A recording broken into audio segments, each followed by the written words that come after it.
Hi, Chef Joe with Healthy Kids Inc. and today we're going to be making beef tenderloin with a mushroom sauce and grilled veggies. So we have our griddle heating, we have our oven preheating, we also have a skillet heating to sear our steaks off in and make our mushroom sauce with. So let's get started. First things first, we have seasoned our beef fillets very well, liberally with salt and tons of pepper. Beef loves pepper, so this is one time that my heavy hand on pepper is called for.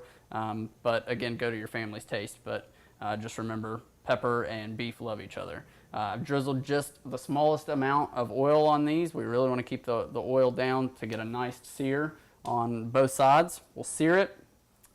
Get a nice crust on there, and then we're going to pop these into a baking dish and into the oven to your desired doneness, be it medium, medium well, or well done. And then we're going to make our sauce using the drippings from the beef, a little bit of chicken stock. We're going to use a little bit of light sour cream, some shallots, some mushrooms. It's going to be delicious, and then we'll grill off our veggies. So let's get started. First things first. You get a little bit of oil on both sides of your fillet. You also want to make sure that these fillets have come up to room temp. What that'll do will allow it to immediately start cooking and not have to heat up and then start cooking. So always temper, and by temper I mean allow your meats to come to room temperature before baking, searing, frying, whatever you're going to do with them. Everything will go a lot smoother. So you want to hear that sizzle immediately. You need a really hot pan, as you can see by the smoke. Don't mess with them. Let them form a crust on one side, then you can flip them over and form crust on the other side. We've given these a nice flip. You can already see the crust that is formed on top. And you can see I added literally less than a teaspoon of oil to these. We got a lot of smoke, so you really want to go sparing with the oil. And plus, if you add too much oil, you're not going to get that crust that you want. That you can see with a really hot pan and just a little bit of oil can smoke up. So you might want to open your windows or leave your vents on just in case. You can see that crust that is formed on the other side. We in the cooking world call that the Maillard reaction or the browning effect. And once we get that, we can transfer these into our baking dish. We're going to pop them into the oven. I'll turn the heat way down on this pan, but we're going to use this to make our sauce. And we're going to pop these into the oven for about 8 minutes or so. All right, so to our pan now, we're going to add our chopped shallots. I've got all the nice brown bits of leftover from cooking our steak. That's going to flavor these. Also going to add in our mushrooms. This is going to go relatively quickly here. To this, a pinch of salt, a couple cracks of black pepper. Real quick.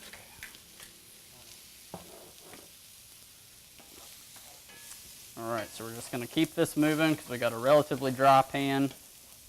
Those bits, the brown bits at the bottom of the pan left over from when you're baking, cooking, in a pan like this or whatever, we call those fond. And that fond, when you introduce a liquid such as wine, chicken stock, water, could be anything, it's called deglazing. So anytime you see that in a recipe, that's what it's looking for. And that deglazing action, that liquid will release the fond from the bottom of the pan and gives you a nice flavorful gravy or sauce or what have you. So once your shallots go kind of nice and translucent, you're ready to add the chicken stock to the glaze. So we're going to go in like that. Instantly stir. You can kind of scrape the bottom of the pan with your wooden spoon and release any of that fond. You can see instantly it turns a nice brown color. From the brown bits. And we're going to cook this down until this chicken stock kind of reduces. And by reduce, we're literally reducing the volume of the chicken stock. And it becomes more concentrated in flavor as you do that.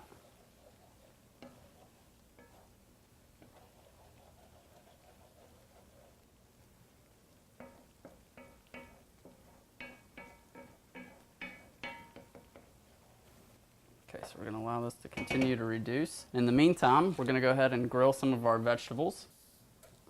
And we've got some zucchini, we have some squash, we have some eggplant. Gonna try to get a mix of everything.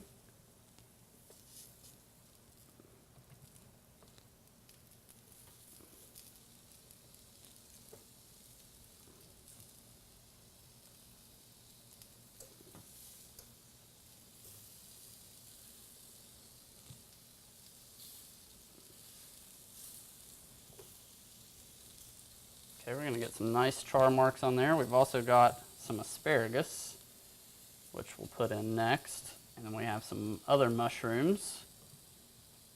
All right, you can see that chicken stock has already started to reduce.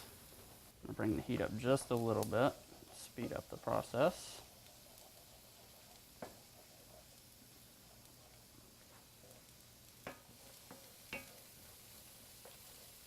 All right, we're gonna go ahead and kill the heat on that. Now, once this cools off just a little bit, we're gonna add our sour cream. And by adding our sour cream, we're fortifying the sauce. We're gonna give it a little bit more body. That's normally done with butter or heavier things, so we're using a light sour cream here in place. And that's gonna give it a nice, full, rounded out flavor.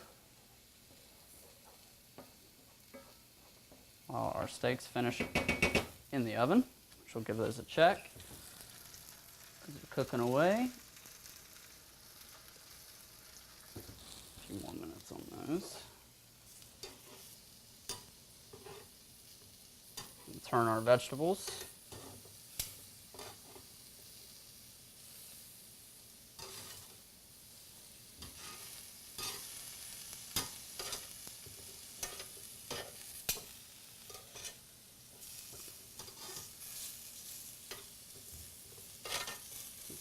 These to the back a little bit.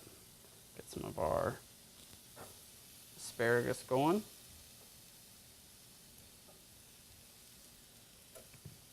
All right, we're going to pull some of our grilled vegetables off, set those aside.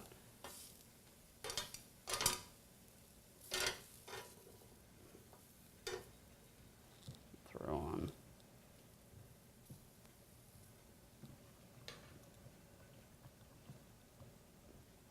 mushrooms here. Let those get just a little bit of char on them. All right, so now we're going to add sour cream. A couple dollops. We're just going to stir that in.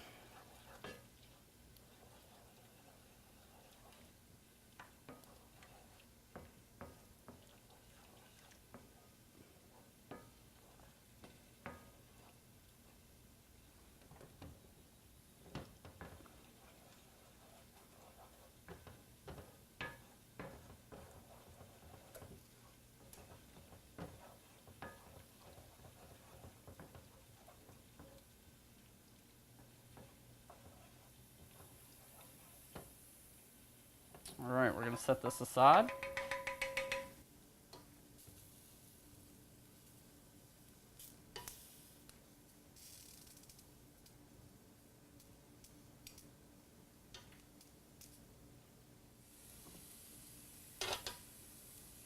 Got some nice char marks on our button mushrooms, our eggplant, our zucchini, our squash, and our asparagus. All right, I'm gonna pull our fillets from the oven. We're gonna allow these to rest before serving. So what we're gonna do, we're gonna rest these for about 5 to 10 minutes. Let those juices kind of calm down and distribute more evenly back throughout the meat. Then we will plate it up and show you the finished product here in just a couple minutes.